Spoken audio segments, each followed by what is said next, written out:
ഇതിൻ്റെ അകത്തേക്ക് ചേർത്ത് കൊടുക്കുന്നുണ്ട്. ബാക്കി പകുതി നമുക്ക് കറിക്ക് ആവശ്യമുണ്ട്, അത് മാറ്റി വെക്കണം കേട്ടോ. അപ്പോൾ പകുതി നമ്മൾ ഈ ഒരു മിക്സിയുടെ ജാറിലേക്ക് ചേർത്ത് കൊടുക്കുകയാണ് ചെയ്യുന്നത്. ഇനി ഇതിലേക്ക് നമുക്ക് പൊടികൾ ചേർത്ത് കൊടുക്കാം. ഞാനിപ്പോൾ ഇവിടെ 1 ടേബിൾ സ്പൂൺ കാശ്മീരി മുളക് പൊടി ഇതിൻ്റെ അകത്തേക്ക് ചേർത്ത് കൊടുക്കുന്നുണ്ട്. കറിക്ക് നല്ലൊരു കളറും കിട്ടും, അത്ര എരിവുണ്ടാവില്ല. അതുപോലെ തന്നെ 1 ടേബിൾ സ്പൂൺ സാദാ മുളക് പൊടിയും, നല്ല എരിവുള്ള മുളക് പൊടിയാണ് ചേർത്ത് കൊടുത്തിട്ടുള്ളത്.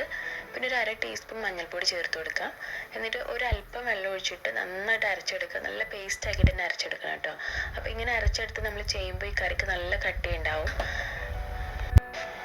പിന്നെ ഒരുപാട് വെള്ളം ഒഴിച്ചിട്ട് അരക്കരുത് കേട്ടോ. ഇതുപോലെ നല്ല കട്ടിയിൽ വേണം അരച്ചെടുക്കാനായിട്ട്. അപ്പോൾ ഇത് അരയാൻ ആവശ്യമുള്ള വെള്ളം മാത്രം ഒഴിച്ചു കൊടുത്താൽ മതി അരക്കുന്ന സമയത്ത്. ഇനി നമുക്ക് ഒരു ചട്ടി ചൂടാക്കിയിട്ട് അതിനകത്തേക്ക് ഒരു 2 ടേബിൾ സ്പൂണോളം വെളിച്ചെണ്ണ ഒഴിച്ചു കൊടുക്കാം.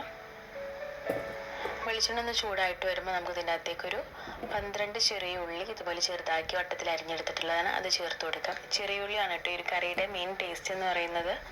അപ്പോൾ അതിന് ചേർത്ത് കൊടുക്കാൻ നോക്കുക. ഇതില്ലെങ്കിൽ മാത്രം സവോള ചേർത്ത് കൊടുത്താൽ മതി. ഇനി ഇത് ചെറുതായിട്ട് അങ്ങ് വാടി വരട്ടെ. പിന്നെ ഉള്ളി ഒരുപാട് കളർ മാറേണ്ട ആവശ്യമൊന്നുമില്ല, ചെറുതായിട്ടൊന്ന് വാടിയാൽ മാത്രം മതി. അപ്പോൾ ഇതുപോലെ ഒന്ന് വാടി വരുന്ന ഒരു സമയത്ത് നമുക്ക് ഇതിനകത്തേക്ക് പച്ചമുളക് ചേർത്ത് കൊടുക്കാം. ഞാനിപ്പോൾ നല്ല എരിവുള്ള ഒരു 3 പച്ചമുളക് ചേർത്ത് കൊടുക്കുന്നുണ്ട്. എരിവൊക്കെ നിങ്ങളുടെ ഇഷ്ടത്തിന് ചേർക്കാം കേട്ടോ. കാരണം നിങ്ങൾക്ക് എത്രത്തോളം എരിവ് വേണമെന്നുള്ളതിനനുസരിച്ചിട്ട് മുളക് പൊടിയുടെ പച്ചമുളകിൻ്റെ എണ്ണമൊക്കെ നിങ്ങൾക്ക് മാറ്റാം. അതുപോലെ തന്നെ ഇതിൻ്റെ കൂടെ കുറച്ച് കറിവേപ്പിലൂടെ ചേർത്ത് കൊടുക്കുന്നുണ്ട്.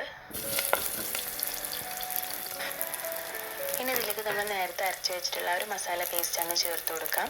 അപ്പോൾ നമ്മൾ ഒരുപാട് വെള്ളം ഒഴിച്ച് അരക്കാന്നുണ്ടെങ്കിൽ ഇത് മൂത്ത് കിട്ടാനായിട്ട് ഒരുപാട് ടൈം എടുക്കും. അതുകൊണ്ടാണ് കുറച്ച് വെള്ളം ഒഴിച്ച് അരക്കാൻ പറയുന്നത്.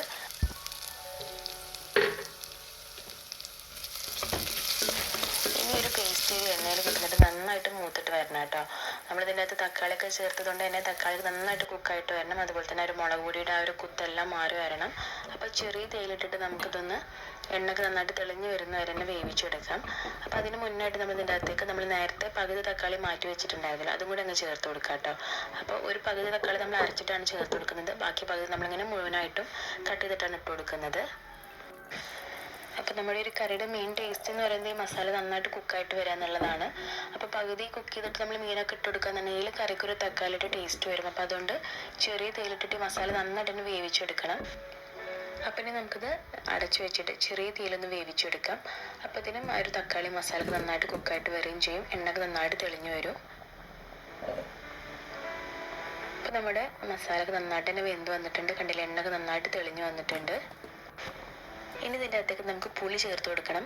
അപ്പോൾ നമ്മൾ സാധാരണ മീൻ മുളകിട്ടതൊക്കെ ഉണ്ടാക്കുമ്പോൾ കൂടുതലായിട്ടും കുടംപുളിയാണ് ചേർത്ത് കൊടുക്കാറുള്ളത്. പക്ഷേ ഈ ഒരു കറിയിലേക്ക് ഞാനിപ്പോൾ വാളൻപുളിയാണ് ചേർത്ത് കൊടുക്കുന്നത്. അപ്പോൾ ഈ ഒരു കറിയിൽ നമ്മൾ കുടംപുളി ചേർക്കുന്നതിനേക്കാളും കുറച്ചുകൂടി ടേസ്റ്റ് വാളൻപുളി ചേർക്കുമ്പോഴാണ്. അപ്പോൾ ഞാനൊരു നാരങ്ങ വലുപ്പത്തിലുള്ള പുളി ഇതുപോലെ കുറച്ച് വെള്ളത്തിൽ കുതിരാൻ വെച്ചിട്ടുണ്ടായിരുന്നു. അത് നന്നായിട്ട് പിഴിഞ്ഞിട്ട് നമുക്ക് ഇതിൻ്റെ അകത്തേക്ക് ഒന്ന് ചേർത്ത് കൊടുക്കാം. പിന്നെ നിങ്ങൾക്ക് വേണമെങ്കിൽ